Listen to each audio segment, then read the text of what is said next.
ता शब्द से हमने तंज शब्द लिया है, ता से तंज। तंज का अर्थ क्या होता है? तंज का अर्थ होता है व्यंग्यपूर्ण लेखन। और उसके पर्यायवाची क्या होते हैं? उसके पर्यायवाची होते हैं उपहास, कटाक्ष और ताना। तो इन शब्दों को हम पिक्चर्स के थ्रू कैसे समझेंगे वो हम देखते हैं। व्यंग्यपूर्ण लेखन, जैसे कि ये लेखक है, मैंने यहाँ पे ड्राइंग करी हुई है और वो लेखक लिख रहे हैं, अपनी व्यंग्यपूर्ण भाषा में लिख रहे हैं। लेकिन जो व्यंग्यपूर्ण भाषा है वो कैसी है और क्यों लिखी जाती है? तो व्यंग्यपूर्ण भाषा साधु की भांति है। आपने देखा होगा कि जो साधु होते हैं वो बहुत ही विनम्र होते हैं, बहुत ही शांत स्वभाव के होते हैं, जिससे कि उन्हें बात समझने में और समझाने में बहुत ही ज़्यादा आसानी होती है। तो उसी तरीके से तीसरा जो ये ड्राइंग मैंने बनाया है पहाड़, इसकी जो भाषा होती है वो पहाड़ की भांति जैसे कठोर नहीं होती है कि किसी के कठोर वचनों से किसी के हृदय को बुरा लग जाए। तो इस तरीके की उनकी भाषा नहीं होती है, बहुत ही मृदुल और शांत स्वभाव में, भाव में वो लिखते हैं। व्यंग्यकार व्यंग्य क्यों लिखता है? व्यंग्यकार व्यंग्य लिखता है भ्रष्टाचार पे। जैसे कि यहाँ पे ड्राइंग करा हुआ है, ये एक दूसरे को पैसे दे रहे हैं और एक दूसरे को डॉक्यूमेंट्स दे रहे हैं जिन पे डील साइन हुई होगी।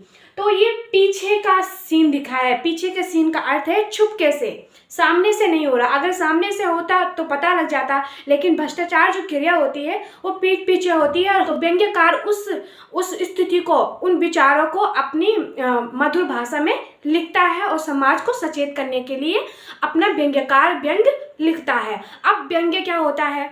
व्यंग्य हम यहाँ पर देखते हैं। यहाँ पे हम पिक्चर्स के थ्रू समझते हैं कि ये बता रहा है, ये जो व्यक्ति है ये बता रहा है कि मैंने अपने घर को क्या क्या किया, इन दीमकों से बचाया, बहुत बार बचाया। लेकिन कुछ चंद कुर्सी के कीड़े जो कुर्सी पे रहकर गलत गलत कार्य करते हैं, ऑर्डर्स देते हैं, फॉलो करने के लिए बोलते हैं, उन्होंने क्या कर दिया? पूरे ही इंडिया को उखाड़ दिया। जैसे कि उदाहरण से पाकिस्तान अलग हो गया इंडिया से, कुछ नेताओं ने डिसीजंस लिए कुछ अपने स्वार्थ के लिए, जिससे कि भारत से पाकिस्तान अलग हो गया।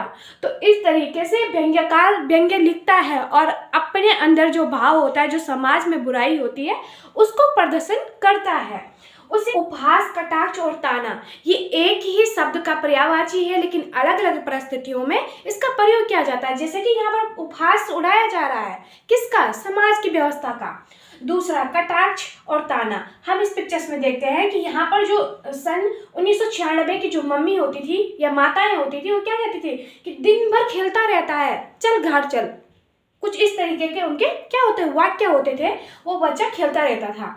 लेकिन सन 1920 की माताएं, वो उनको खींच के ले जाती है, कान खींच के ले जाती है अंदर से, क्योंकि मोबाइल फ़ोन टेक्नोलॉजी का कुछ लोग बहुत ही गंदा प्रयोग करते हैं।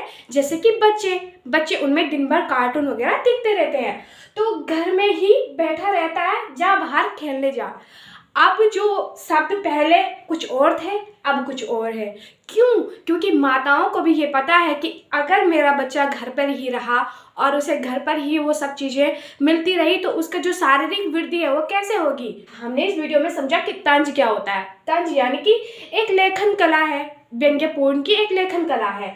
और वो किस तरीके की भाषा होती है? साधु की तरह की भाषा होती है, वो बिल्कुल पहाड़ की तरह कठिन नहीं होती है। और किस पर व्यंग्य लिखा जाता है? भ्रष्टाचार पे व्यंग्य लिखा जाता है। और व्यंग्य किस तरीके का होता है? व्यंग्य इस तरीके से होता है कि हमारा जो देश है वो किसी चंद कुर्सी के नेताओं ने क्या कर दिया? अलग कर दिया। और ताना और कटाक्ष किस पर दिया जा रहा है? ताना और कटाक्ष माताओं की मेंटालिटी, सोच पर दिया जा रहा है। तो अगर आपको मेरी वीडियोस समझ में आती है या अगर आपको मेरी वीडियोस में एक्सप्लेनेशन अच्छा लगता है, तो आप मेरी वीडियो को लाइक करिए, कमेंट करिए, शेयर करिए एंड थैंक यू।